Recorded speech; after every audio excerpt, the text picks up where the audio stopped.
दोस्तों शुरू करते हैं आज की क्लास। Episode number 5 probability. पिछले एपिसोड नंबर 4 में हमने फिनिश किया था प्रैक्टिस पेपर 1। एपिसोड 1 और 2 में हमने थ्योरी की थी। एपिसोड नंबर 3 एंड 4 में हमने प्रैक्टिस पेपर 1 किया था, जिसमें हमने टोटल 16 क्वेश्चंस किए थे। अब बिना समय गवाए हम शुरू करते हैं प्रैक्टिस पेपर 2। इसके अंदर भी करीब 25 न्यूमेरिकल्स हैं। ये प्रैक्टिस पेपर 2 आपको मिलेगा कहाँ? ये आपको नीचे डिस्क्रिप्शन में जो कमेंट्स है ना, उसमें लिंक में मिलेगा प्रैक्टिस पेपर 2। अब मैं इसका फर्स्ट क्वेश्चन शुरू करता हूँ। आपको पहले मैं क्वेश्चन दिखा देता हूँ यहाँ पे, क्योंकि अब हमारे पास ये पॉसिबिलिटी है दिखाने की। तो ये देखिए, अब ये प्रॉपर क्लास 12 का न्यूमेरिकल है, कंडीशनल प्रोबेबिलिटी।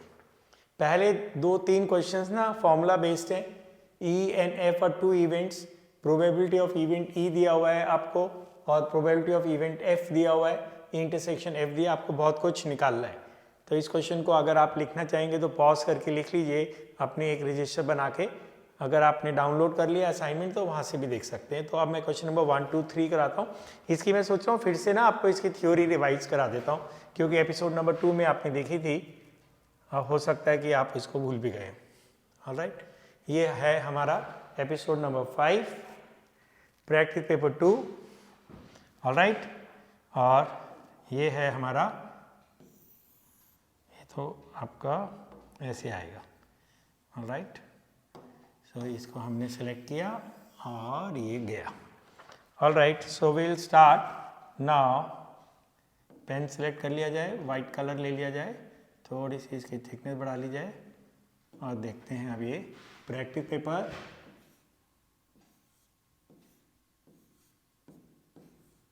2। थोड़ा सी थिकनेस मेरे को ज़्यादा लग रही है, थोड़ा सा कम कर लिया जाए। Alright, question number 1। ओके, क्या दिया हुआ है? प्रोबेबिलिटी ऑफ ई दिया हुआ है, कितना है? 1/2। प्रोबेबिलिटी ऑफ एफ है 1/3 और probability of E intersection F दिया हुआ है 1/4। आपको बहुत कुछ निकालना है। इस क्वेश्चन में ना सारी की सारी थ्योरी आपकी रिवाइज हो जाएगी। ऑलराइट, अब सबसे पहले आपको निकालना है, और इसके साथ साथ ना मैं थ्योरी भी रिवाइज कर रहा था। ई / एफ कंडीशनल प्रोबेबिलिटी की ये कॉन्सेप्ट है, which is the first topic of class 10। You know what is the meaning of E/F? इसका मतलब है F हो गया है, मतलब एक इवेंट है F जो हो गया है और आप निकाल रहे हैं probability of event E। Okay, जैसे F is the event of raining, E is the event of your sleeping on the road. F बारिश होने की है, E सड़क पे फिसलने की है। अब F हो गया मतलब बारिश हो गई है, अब आप सड़क पे फिसलने की संभावना निकाल रहे हैं, वो थोड़ी बढ़ जाएगी। अब इसका फॉर्मूला है जो हम डिराइव नहीं करेंगे, एक रेडीमेड फॉर्मूला है जिसको हम याद करेंगे और अप्लाई करेंगे। ऊपर आएगा इन दोनों का इंटरसेक्शन और नीचे आएगा प्रोबेबिलिटी ऑफ एफ। ठीक है, तो अब आपको दोनों बातें दी गई हैं। तो ऊपर आएगा 1/4 क्योंकि ये गिवन है ना, ये रहा, और नीचे आएगा प्रोबेबिलिटी ऑफ एफ 1/3। तो इसका आंसर क्या हो गया? 3/4। अब second part, probability of F/E।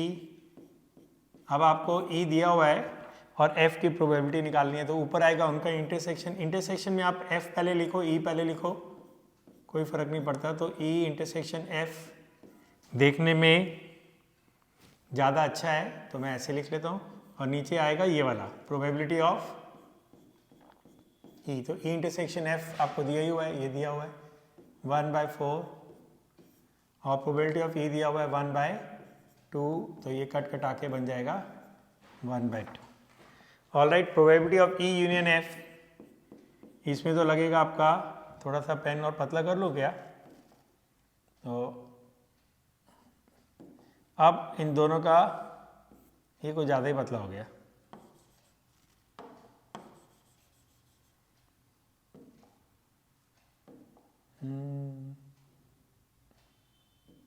अब हमें निकालना है probability of E union F।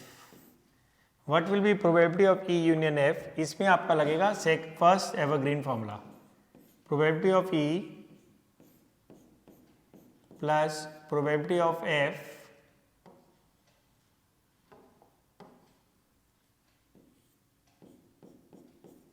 Minus probability of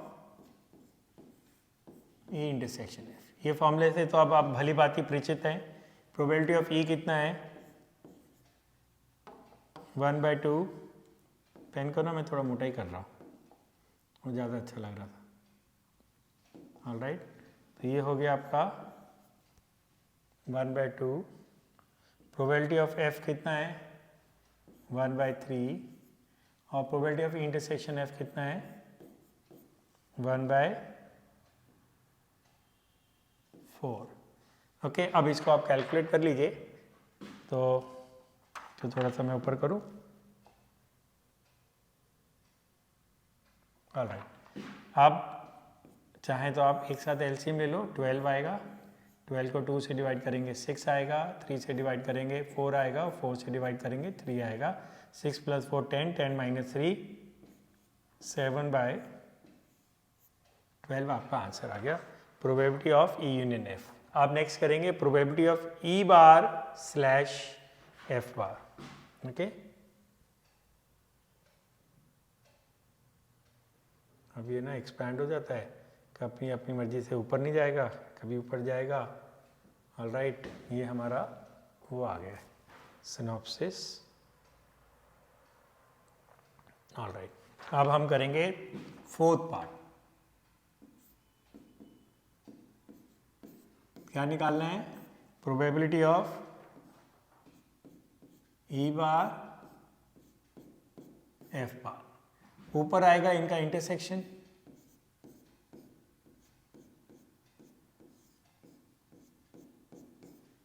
और नीचे आएगा probability of F bar. Okay, E bar union F बार, इसको बोलते हैं नाइदर E नॉर F। इसमें अगर आप डी मॉर्गन्स लॉ लगाएंगे तो ये बनेगा E यूनियन F का होल बार। अब तुम बोलोगे कि सर डी मॉर्गन्स लॉ क्या होता है, फिर आपको पिछला वाला एपिसोड देखना पड़ेगा, क्योंकि सारी क्लास कंटिन्यूएशन में है, स्टैंड अलोन क्लास नहीं है ये। और ये हो जाएगा प्रोबेबिलिटी ऑफ F बार। चलो मैं आपके लिए लिख देता हूँ फिर से कि ये डी मॉर्गन्स लॉ होता क्या है। ये दो हैं, 11th में हमने पढ़े थे। A union B whole bar is A bar intersection B bar, A intersection B whole bar is A bar union B bar. Okay, अब यहाँ पे एक फॉर्मूला और दिया था जिसको हमने नाम दिया था कॉम्प्लीमेंट्री फॉर्मूला। प्रोबेबिलिटी ऑफ डब्बा bar is 1 minus probability of डब्बा। तो ऊपर क्या आएगा? ऊपर क्या आएगा? 1 minus probability of E union F, और नीचे आएगा 1 minus probability of F। Okay, अब इसमें आप वैल्यूज डाल देंगे। E यूनियन F हमने निकाला था, पर मेरे को ड्रैग करके देखना पड़ेगा। प्रोबेबिलिटी ऑफ F आपको वो पका पकाया दिया था 1/3। अब E यूनियन F हमने निकाला था ना, ये रहा 7/12। Probability of E union F is 7/12, तो इसको मैं यहाँ डाल देता हूँ 7/12। अब ऊपर जब आप एलसीएम लेंगे ना तो 12 आएगा, और न्यूमरेटर में 12 - 7 5 आएगा, और नीचे 2/3 आएगा, 1 - 1/3। अब इसको आप करेंगे तो ये आएगा 5/12 इंटू 3/2। 3 से ये कट गया 4, तो आपका आंसर हो गया 5/8। ऑलराइट, अब इसका रिवर्स है फिफ्थ पार्ट F बार स्लैश E बार, तो अब वो कर लेते हैं। कौन सा पार्ट है वो? फिफ्थ पार्ट है। तो बेसिकली ना इसमें आप कर क्या रहे हैं, मैंने बहुत सारे पार्ट्स डाल दिए हैं, इससे आपको हर फॉर्मूला आपका रिवाइज हो गया है। Alright,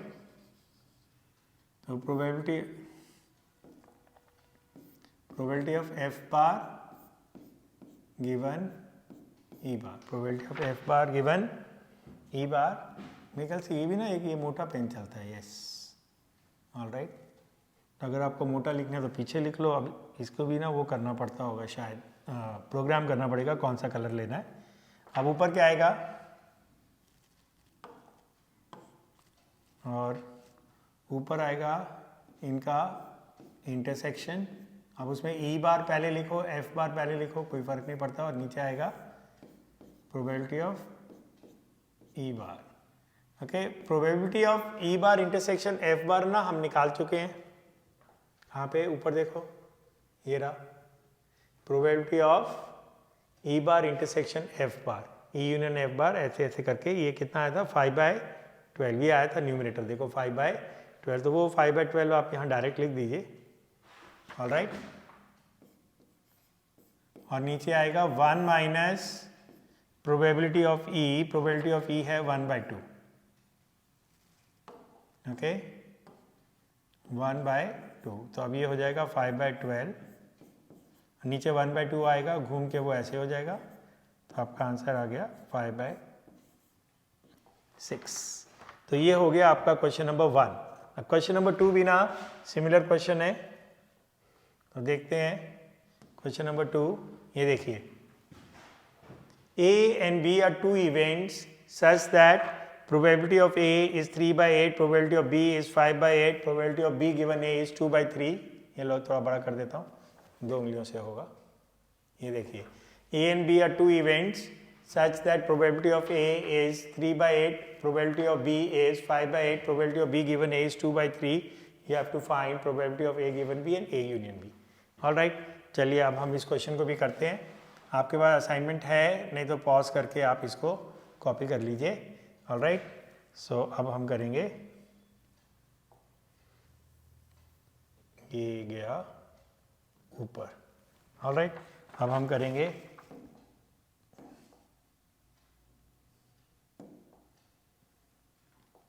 question number 2। आपको क्या दिया है, प्रोबेबिलिटी ऑफ ए दिया हुआ है 3/8,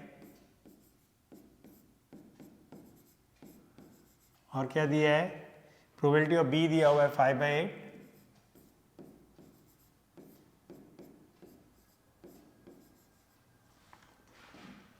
और दिया हुआ है प्रोबेबिलिटी ऑफ बी गिवन ए। कुछ चीज़ें ना मैं अपनी मर्जी से निकाल लेता हूँ, फिर हम देखते हैं क्या चल रहा है। ये देखो,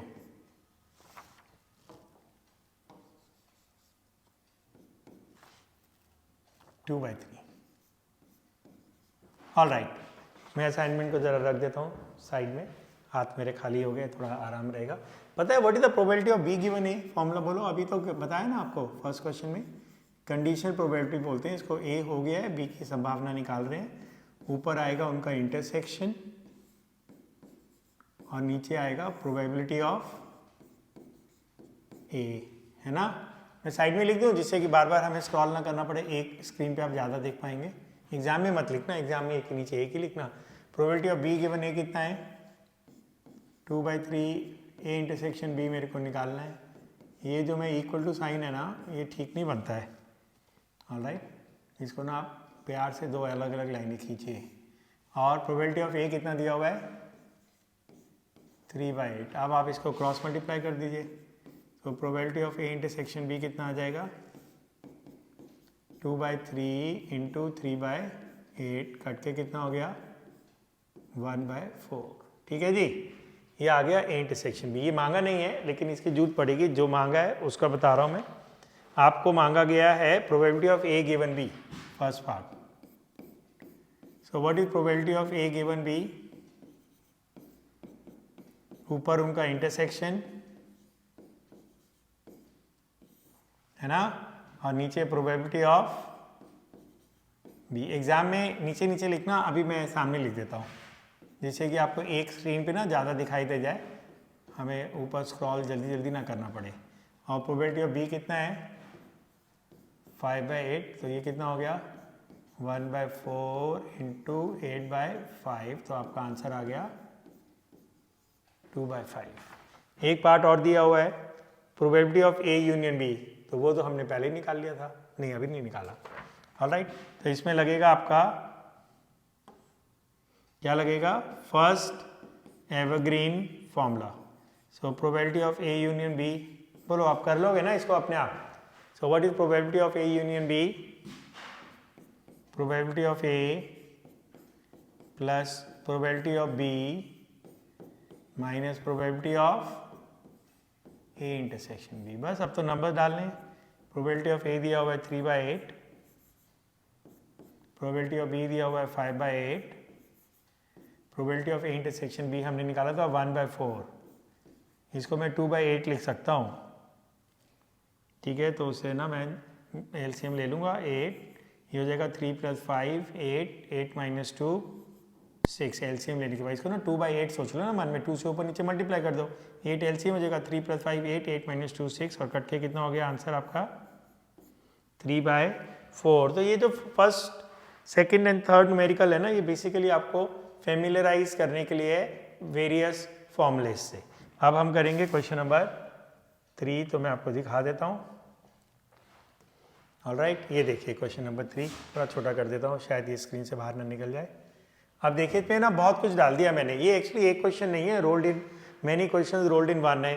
प्रोबेबिलिटी ऑफ ए दिया हुआ है 1/2, ए यूनियन बी दिया हुआ है 3/4, पी बार दिया हुआ है 5/8, और बहुत कुछ निकालना है। तो आप इसको पॉज करके क्वेश्चन को लिख लेना, अगर आपके पास प्रिंट आउट है तो वो ले लेना। अब हम करते हैं क्वेश्चन नंबर 3। तो इसमें क्योंकि बहुत सारे पार्ट्स हैं ना, तो इसमें अच्छा खासा टाइम लगेगा। तो क्योंकि ये एक क्वेश्चन नहीं है ना, ये कॉन्सेप्ट है, मैंने 4-5 क्वेश्चंस को मिला के ना एक क्वेश्चन कर दिया है।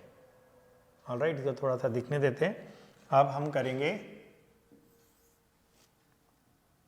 Okay question number 3। Probability of A दिया हुआ है 1/2, probability of A union B दिया हुआ है,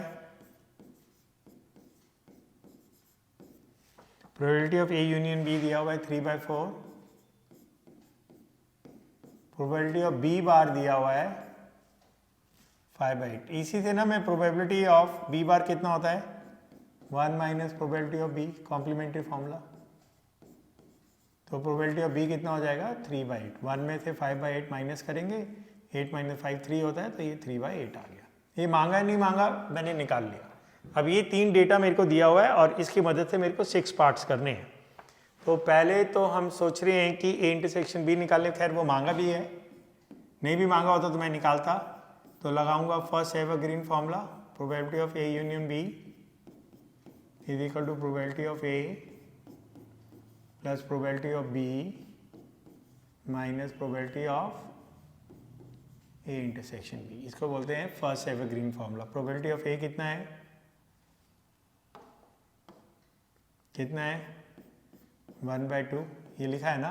बी कितना है मैंने निकाल लिया था 3/8, और ए इंटरसेक्शन बी भी दिया हुआ है 3/4। आप इसमें एलसीएम ले लेना, 8 आएगा, यहाँ 4 आएगा, यहाँ 3 आएगा, और यहाँ 6 आएगा। 4 + 3 7, 7 - 6 1, तो आपका कितना आया 1/8। तो ये फर्स्ट पार्ट का आंसर हो गया, ठीक है। अब हम करेंगे, थोड़ा सा इसको ऊपर कर दिया जाए, वहाँ सरका दिया जाए। ऑलराइट, अब हम करेंगे सेकंड पार्ट। ऑलराइट, ऑलराइट, अब सेकंड पार्ट क्या बोलते हैं, probability of A bar intersection B bar. बताओ जी क्या लगेगा भाई, अभी अभी हमने लगाया था ना कुछ देर समय पहले, याद करो, डी मॉर्गन्स लॉ। सही बोले आप लोग। अब यहाँ आएगा probability of A union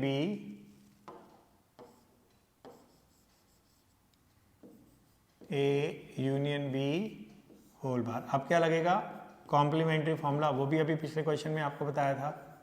so 1 - probability of A union B हमने निकाला हुआ है 1/8, तो आंसर क्या आ गया 7/8। अब हम करते हैं ए बार यूनियन बी बार। इसको पता है इंग्लिश में क्या बोलते हैं, neither A occurs nor be occurs, ठीक है। अब हम करेंगे इसका थर्ड पार्ट। यार ये क्या चीज़ है, कुछ आया नहीं ऐसे, इसको कुछ सिलेक्ट करने का तो नहीं है, ऐसे किया फिर इसको डिलीट किया, कट किया, कट हो गया। अच्छा चलो होगा कुछ, हमारे काम का नहीं है। थर्ड पार्ट, इसमें ना इन्फिनाइट पॉसिबिलिटीज़ हैं ये TFT पैनल में, और ये पैनल भी अच्छा वाला है। तो यहाँ बहुत कुछ दिया हुआ है, 1 2 3 तो पता लग गया है। ये अंडू रीडू होगा, ये क्या है, ये जादू का पिटारा है यहाँ पे ना, ये गोल चक्री है, डार्ट खेलने के लिए होगा ये। ऑलराइट, थर्ड पार्ट है probability of A bar union B bar. इसमें भी ना डी मॉर्गन्स लॉ लगेगा। Probability of A intersection B whole bar, ठीक है ना। Probability of A intersection B whole bar होता है ए बार यूनियन बी बार, ठीक है। अब इसमें लगेगा complementary formula 1 minus probability of A intersection B, और ए इंटरसेक्शन बी दिया हुआ था, ये हमने निकाला था A intersection B first part में ना। कहाँ निकाला था भाई, ओ हो probability of A intersection B, A union B. कुछ गड़बड़ लग रही है, देखना पड़ेगा कहाँ हो गया क्वेश्चन में।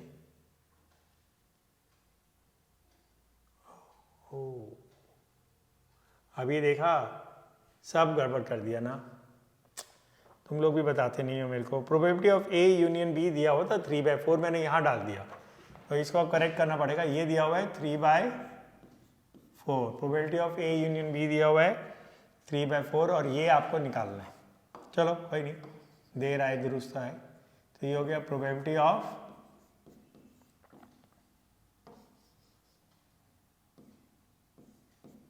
ए इंटरसेक्शन, यार probability of A intersection B निकालना है, ठीक है।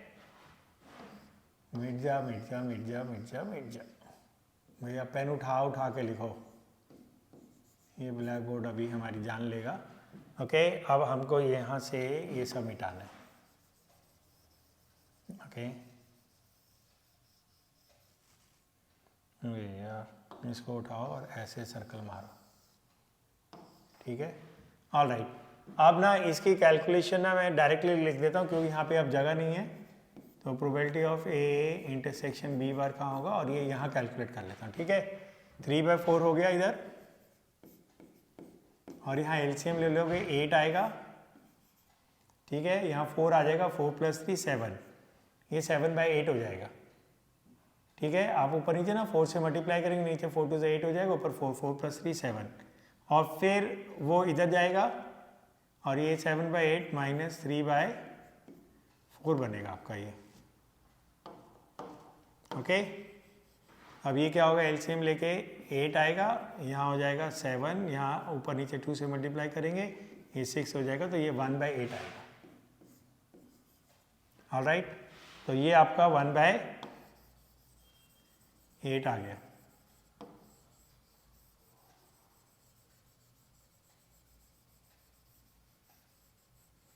ऑलराइट, अब इसमें देख लेते हैं कि कोई गलती तो नहीं हुई है सेकंड पार्ट में। ओहो, ये छोटा है ब्लैक बोर्ड अभी।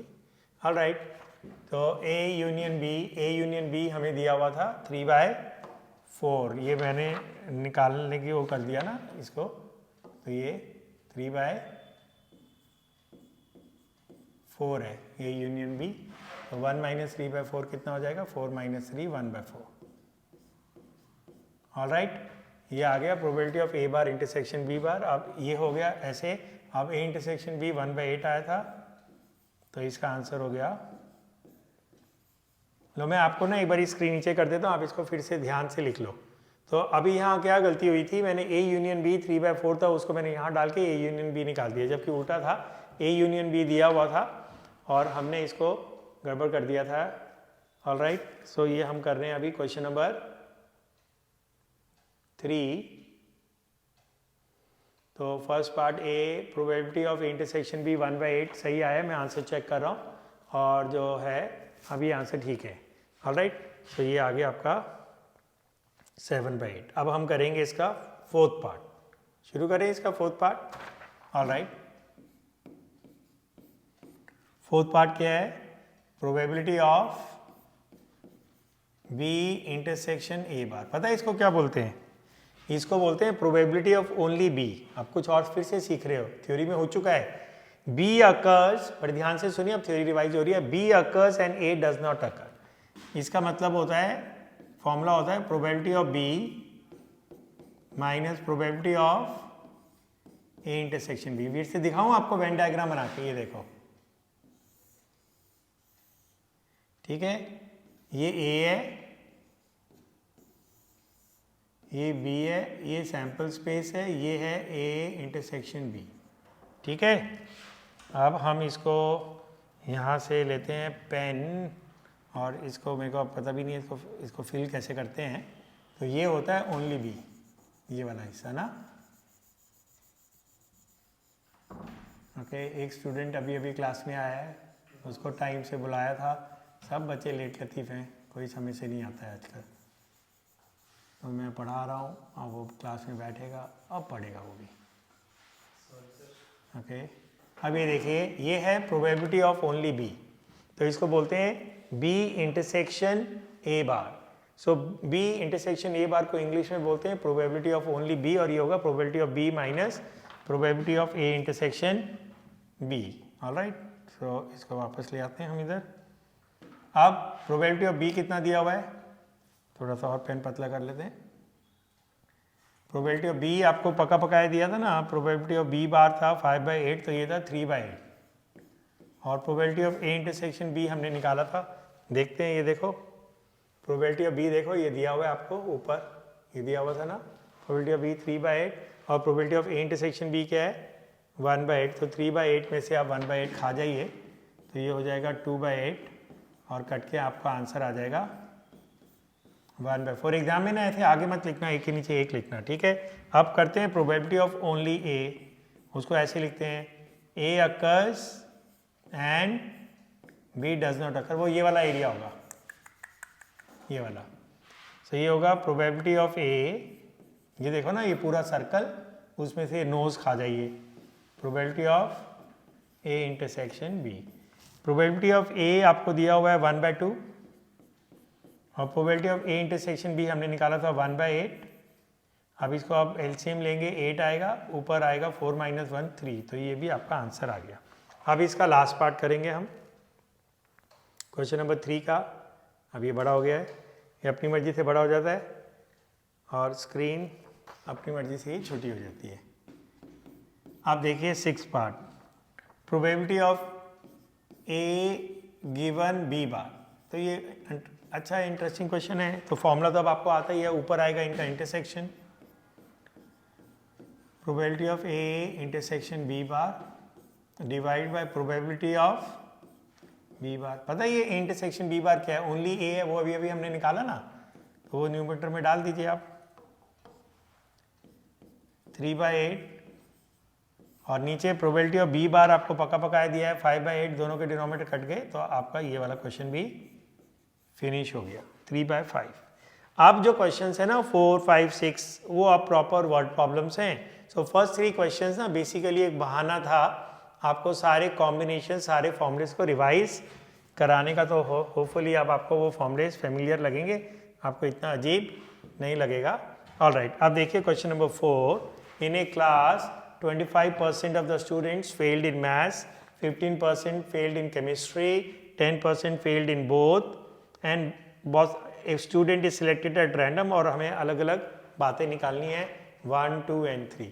होपफुली आपके पास असाइनमेंट है, नहीं है तो फिर आप इसको कॉपी में लिख लीजिए। ऑलराइट, सो हम आप करते हैं क्वेश्चन नंबर 4। ऑलराइट, तो ये गया ऊपर और ये आया आपका क्वेश्चन नंबर 4। अब ऐसे करते हैं ना, मैं इवेंट ना डायरेक्ट लिख रहा हूँ समय बचाने के लिए। M is the event student selected at random has failed in maths. So हम इसको सीधा लिख देते हैं probability of M. M stand for a person failing in maths, और वो 25% दिया है। 25% को आप परसेंटेज में कन्वर्ट प्रोबेबिलिटी में कन्वर्ट करने के लिए 100 से डिवाइड करेंगे। सो 25% mean 0.25। He failed in chemistry, उसके लिए मैं इवेंट सी डिफाइन कर रहा हूँ, वो है 15%। तो 0.15 is the probability of a student selected at random failing in chemistry, failed in both, तो वो हो जाएगा failed in maths and chemistry, और उसकी दी हुई है probability 10%, तो वो हो जाएगा 0.10। तो ये तो आपका डेटा हो गया। अब इस डेटा के ऊपर बेस्ड हम 3 न्यूमेरिकल्स करेंगे। If he failed in chemistry, question है वो केमिस्ट्री में लुढ़क गया है, we are finding the probability he failed in maths as well. Alright, तो ऊपर आएगा इनका इंटरसेक्शन जो हमारे पास ऑलरेडी है, और नीचे आएगा probability of Fehling in chemistry जो भी हमारे पास ऑलरेडी है 0.10, 0.10 और नीचे है 0.15, तो ये हो गया आपका 10/15, 10/15 कट के हो जाएगा 2/3। ऑलराइट, इसका आंसर आपको दिया हुआ है मैंने ब्रैकेट में असाइनमेंट में। अब second part, if he failed in maths, तो वो मैथ्स में गायब, मतलब लुढ़क गया, गायब नहीं हो गया। What is the probability he failed in chemistry, तो ऊपर तो वही आएगा उनका इंटरसेक्शन, इंटरसेक्शन में आप m पहले लिखो c पहले लिखो, वो आपकी मर्जी है। नीचे आएगा प्रोबेबिलिटी ऑफ मैथ्स, ये वाला आता है नीचे। Alright, so Fehling in both दिया हुआ है 0.10 और मैथ्स की भी दिया हुआ है 0.25, तो ये 10/25 हो गया, 5 से कटेगा तो ये 2/5 हो जाएगा। तो ये क्वेश्चन भी बहुत ईजी था। अब हम करते हैं थर्ड क्वेश्चन, थोड़ा सा ब्लैक बोर्ड को ऊपर कर देते हैं। ऑलराइट, अब third question, what is the probability he failed in maths और केमिस्ट्री, तो ये यूनियन निकालना है। तो ये लग गया आपका first evergreen formula, probability of maths plus probability of chemistry minus probability of m intersection c। तो फेलिंग इन मैथ्स दिया हुआ था 0.25, केमिस्ट्री का दिया हुआ था 0.15 और फेलिंग इन बोथ दिया हुआ था 0.10, तो ये हो जाएगा 0.30। तो एक और हमने काफ़ी आसान क्वेश्चन किया। धीरे धीरे ना क्वेश्चन टफ होंगे। प्रैक्टिस पेपर 4 बहुत बड़ा क्वेश्चन असाइनमेंट है, उसमें करीब 40 क्वेश्चन है, वो बहुत टफ क्वेश्चन असाइनमेंट है। तो बेसिकली अब आपकी ना ये ग्रेजुअली मैं आपको आगे लेके जा रहा हूँ। सडनली ना आपको मैं डिफिकल्ट क्वेश्चन नहीं करा रहा हूँ। क्वेश्चन नंबर 5 देखिए, A card is chosen from 52 playing cards. Given that it is a queen, find the probability the card is a card of spade. मानता हूँ ये क्वेश्चन बहुत आसान है, जो बच्चे बहुत होशियार हैं पढ़ने में उनको लगेगा क्या सर आप इतने आसान क्वेश्चन करा रहे हो, लेकिन ना कोई बात नहीं, थोड़ा फाउंडेशन बिल्डिंग के लिए हम आसान क्वेश्चन भी कर लेते हैं। Question number 5, okay. और मैं ना देखो सारे स्टेप नहीं लिखा आ रहा हूँ, फटाफट करा रहा हूँ। A card is chosen from 52 playing cards, so how many ways can you select one card out of 52? ये तो क्लास 10 के बच्चों को भी पता था, 52। Given that it is a queen, तो is the event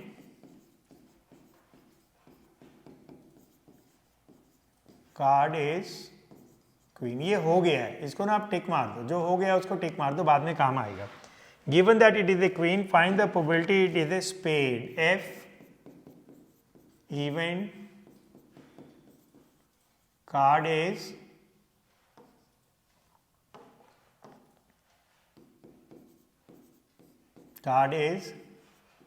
spade। E intersection के F क्या होगा, दोनों चीजें होंगी।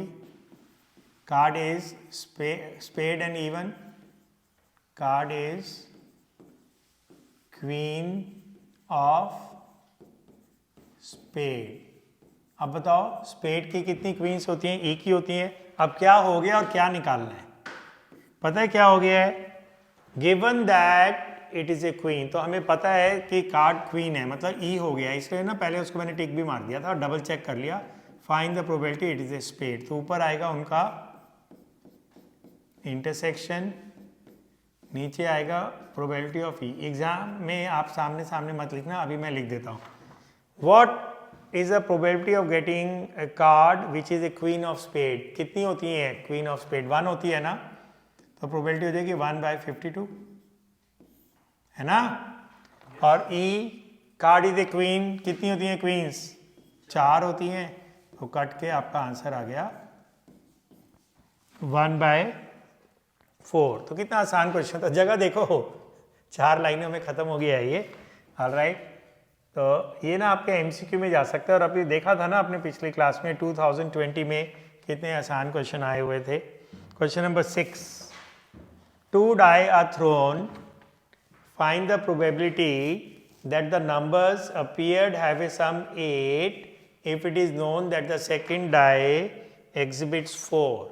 अभी ना मैं इसको ये नहीं कर पा रहा हूँ, अगर ये कर पाऊँ कि मैं इस क्वेश्चन को ना यहाँ से कॉपी या कट करके वाइट बोर्ड पे पेस्ट कर दूँ, जिससे कि जब तक मैं क्वेश्चन कर रहा हूँ बच्चे वो देख सकें। तो वो मैं कोशिश किया है, कल डेमो आएगी ना फिर मैं समझूंगा उसको कैसे करना है, तो वो अभी मैं नहीं कर पा रहा हूँ। मैं चाहता हूँ कि उसको कॉपी करें और यहाँ पेस्ट हो जाए। डेफिनेटली वो पॉसिबिलिटी ज़रूर होगी, इसमें इन्फिनाइट पॉसिबिलिटीज़ हैं। तो अभी हम करते हैं क्वेश्चन नंबर 6। तो मैंने कहा जब तक वो आएंगे हम समय का सदुपयोग करें, कुछ क्वेश्चन कर लें। Alright, two dice are thrown, तो आपका सैम्पल स्पेस हो जाएगा 6 × 6 36। नंबर अपीयर्ड हैव ए सम 8 ई, अरे रामा सडनली जंप मार के नीचे आ गया, या ये छोटा हो गया है।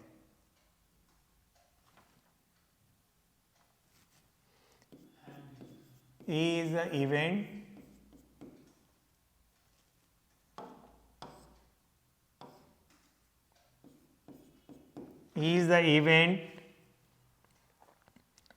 numbers appeared have a sum 8।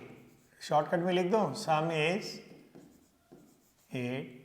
दूसरी इवेंट क्या है और हुआ क्या है, sum is 8 if it is known second die exhibits 4। Event second number is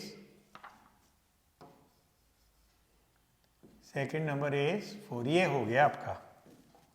मेरे ख्याल से अब ये बड़ा होगा, नहीं अभी भी बड़ा नहीं हो रहा ये। ऑलराइट, नहीं अभी कुछ देर पहले तो ये बड़ा हो रहा था ऐसे। ओके ओके, ये मेरे को स्टूडेंट बोल रहा है हैंड सेलेक्ट करो। ओके, हैंड सेलेक्ट करने से होता है ये, और ऐसे भी भाग जाएगा। ओह तो बहुत बड़ा हो गया है 95%। चलो ठीक है, anyway let's not waste time on this. So you are rolling a pair of die, is the event sum is 8, F is the event second die is 4। Alright, अब सम इज 8 का मैं वो बना देता हूँ आपको, सेट बिल्डर फॉर्म था ना ये, टेबुलर फॉर्म। सम 8 कब कब होगा, 2 6, पहले कॉलम में से तो आएगा ही नहीं क्योंकि लास्ट में होता है 1 6 7 होगा, 2 6। अब एक एक बढ़ाते जाओ, ये 3 और ये कम कर दो, ये 4 और इसको कम कर दोगे 8, मतलब 4 4, ये दोनों 4 एक जैसे ही बनाओ यार। हुई हुई, ओके 2 6 3 5 4 4 5 3 एंड 6 2। ये देखिए सम इज 8 आ गया। सेकेंड कॉलम में 2 6, थर्ड कॉलम में 3 5, चौथे कॉलम में 4 4, पांचवें कॉलम में 5 3 और लास्ट वाले कॉलम में 6 2। F is the event second die is 4। तो फर्स्ट डाई कुछ भी हो सकती है, तो 1 4 2 4 3 4 4 4 5 4 6 4। अब इनका इंटरसेक्शन वो तो आप आंख से देख के लिख लो, तो यही होगा खाली 4 4। Second die exhibits 4 and sum is 8। अब निकालना क्या है, क्या हो गया है ये देखो, if the second die exhibits 4, तो एफ हो गया है। What is the probability of getting E, पता है इसका लोकल मेथड भी होता है, देखो बड़े ध्यान से। जो हो गया है ना 1 2 3 4 5 6, ये नंबर तो डाल दो डिनोमिनेटर में, लेकिन मैं नहीं चाहूंगा कि आप ऐसे करें। ये देखो E/F में F हो गया, तो F में कितने हैं 1 2 3 4 5 6, इसमें कितने फेवरेबल है, कितने का सम 8 है, इसका इसका इसका इसका है, तो एक फेवरेबल है, तो इसका ओरल आंसर है 1/6। लेकिन अभी हम ओरल नहीं करेंगे ना, मार्क्स भी तो लेने हैं। ओके, कहीं आप कंपटीशन कर रहे हैं कैट वगैरह MCQ, तो आप कर सकते हैं। सो probability of A intersection F divided by probability of F। E intersection F एक ही है, तो प्रोबेबिलिटी होगी 1/36। F में कितने हैं 1 2 3 4 5 6, तो 6/36। 36 कट के कितना हो गया 1/6, जो मैंने अभी लोकल मेथड से भी निकाला था। तो ये क्वेश्चन भी बहुत आसान है। अब यार ठीक है, चलो ये आपको दिख रहा है। अब आपको करते हैं हम अगला question number 7। A pair of dice thrown, if two numbers are different, find the probability that the sum is 4 or less। चलिए अब हम करते हैं क्वेश्चन नंबर 7। ऑल राइट,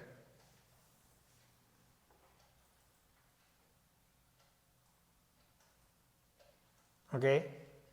अब इसको हम ऊपर ले जाते हैं ड्रैग करके, और ये हमारा ब्लैक बोर्ड खाली हो गया है। आइए अब करते हैं क्वेश्चन नंबर 7। एक्सपेरिमेंट वही है, you are throwing a pair of die, तो total number of possible outcomes हो गया 36। If two numbers appearing are different, तो ये तो भैया मैं लिखूंगा नहीं, is the event numbers are different, तो ये डबलेट छोड़ देंगे ना आप, ओके। 1 1 2 2 3 3 4 4 5 5 6 6 छोड़ देंगे तो 30 फेवरेबल हो जाएंगे। अब वो तो मैं नहीं लिखने जा रहा हूँ यार, तो मैं डायरेक्टली लिख रहा हूँ NE is equal to 30। Doublet नहीं चाहिए, numbers are different. F is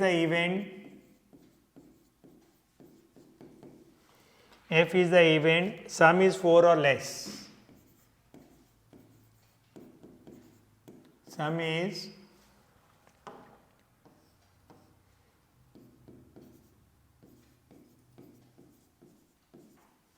sum is 4 or less. All right, that is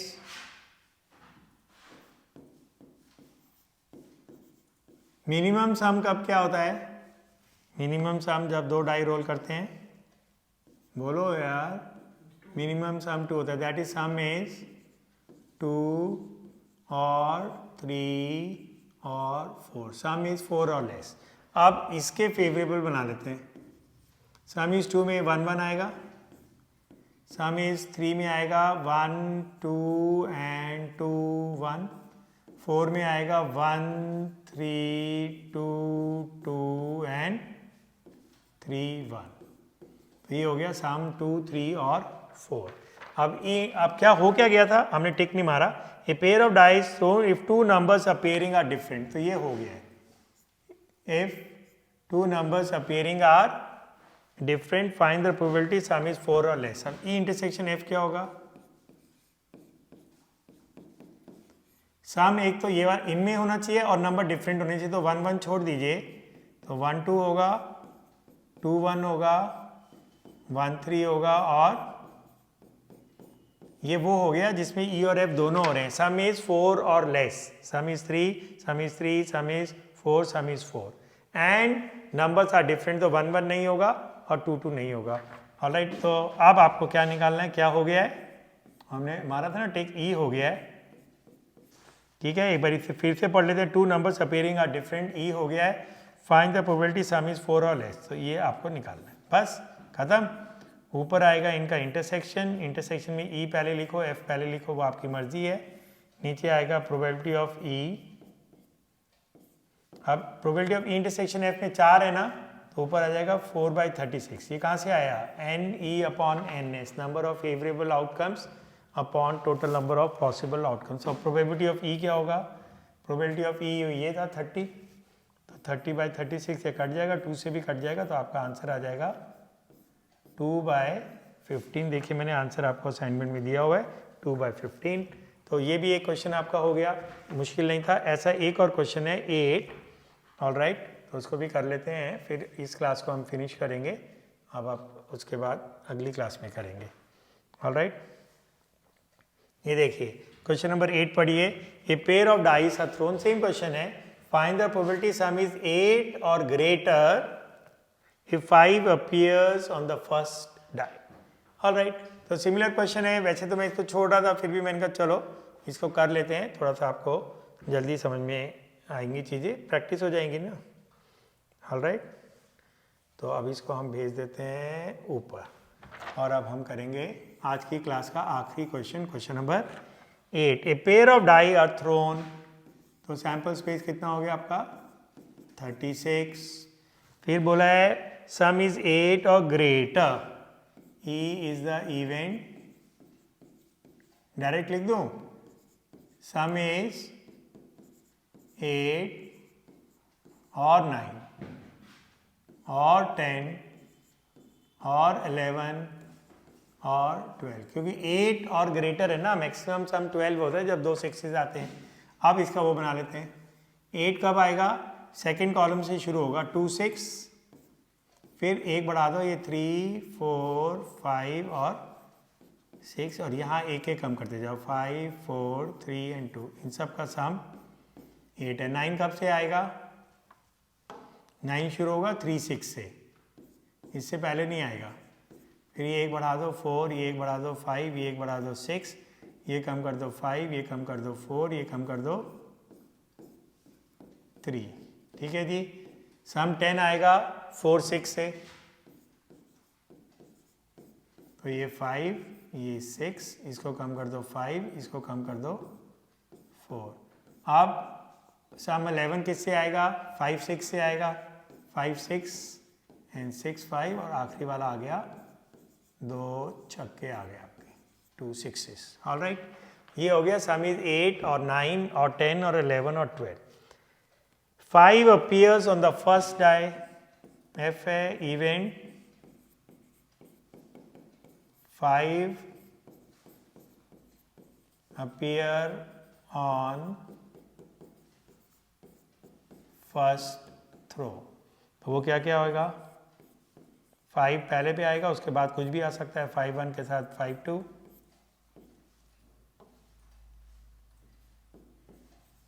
5 3,